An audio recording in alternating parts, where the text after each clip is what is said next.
Hello అండి అందరికీ.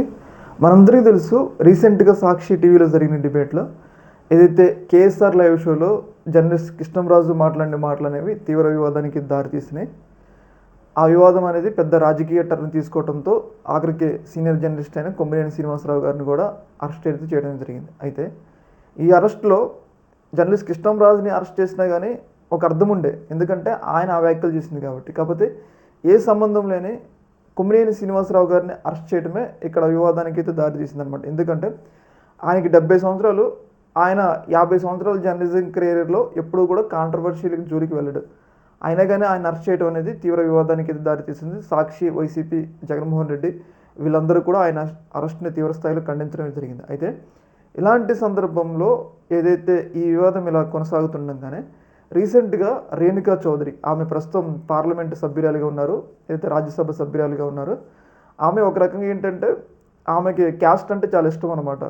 ఆమె రేణుకా చౌదరి కాబట్టి వాళ్ళ క్యాస్ట్ అంటే ఆమెకి చాలా ఇష్టం అనమాట. అయితే వాళ్ళ క్యాస్ట్ వాళ్ళకి సమర్థిస్తూ మాట్లాడుతూ, ఏదైతే టీవీ5లో మాట్లాడుతూ జగన్మోహన్ రెడ్డి గారిని చాలా దారుణంగా మాట్లాడటం జరిగింది.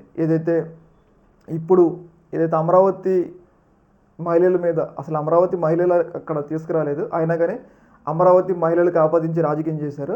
కొమ్మినేని శ్రీనివాసరావు గారు ఏదైతే జర్నలిస్ట్ కృష్ణంరాజు మాట్లాడిన దానికన్నా ఎక్కువ ఏదైతే మాజీ సీఎం అని గౌరవం కూడా లేకుండా జగన్మోహన్ రెడ్డిని అత్యంత దారుణంగా, ఏదైతే వీడు పుట్టగానే విజయమ్మ వాడిని గొంతు పిసికి చంపేయాల్సిందే, అసలు ఈ పీడ ఉండేది కాదు అన్నట్లుగా ఆమె మాట్లాడటం జరిగింది. అంటే ఆమె పక్క రాష్ట్రం, ఆమెకి ఏపీ రాజకీయాలతో ఎలాంటి సంబంధం లేదు, అయినా కానీ పని కట్టుకొని జగన్మోహన్ రెడ్డి మీద అత్యంత జుగుత్సాకరంగా, అత్యంత దారుణమైన వ్యాఖ్యలు చేయడం జరిగింది.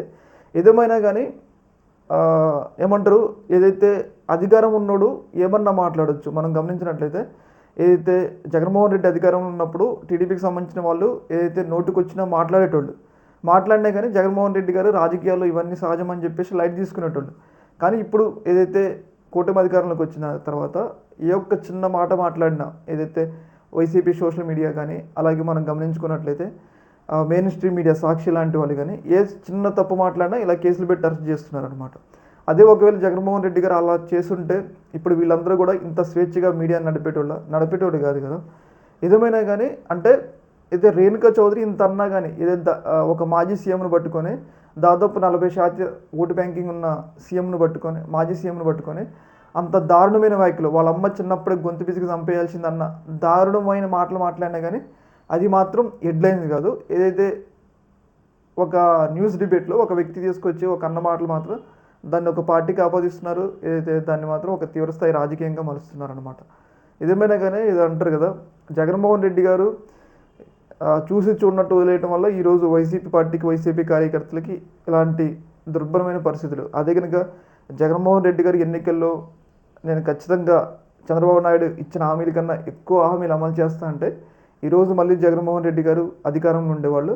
పైగా ఏదైతే ఈ ఫేక్ ప్రచారం, ఏదైతే 6 లక్షల కోట్లు అప్పు ఉంటే 14 లక్షల కోట్లు అని చెప్పేసి ఫేక్ ప్రచారం చేసినా కానీ జగన్మోహన్ రెడ్డి గారు వాళ్ళ మీద చర్యలు తీసుకోకపోవడం వల్లే ఈరోజు వైసీపీ పార్టీకి ఇంత దారుణమైన పరిస్థితులు అయితే ఏర్పడినాయి. 2029లో జగన్మోహన్ రెడ్డి అధికారంలోకి వచ్చి దాన్ని నిలబెట్టుకోవాలంటే మాత్రం ఆయన తన స్టాండ్ని మార్చుకోవాల్సిన అవసరం ఎంతైనా ఉందన్నమాట. ఈ యొక్క అంశంలో మీ యొక్క అభిప్రాయం కింద కామెంట్లో తెలియజేయండి. ఓకే మరి, థ్యాంక్ యూ.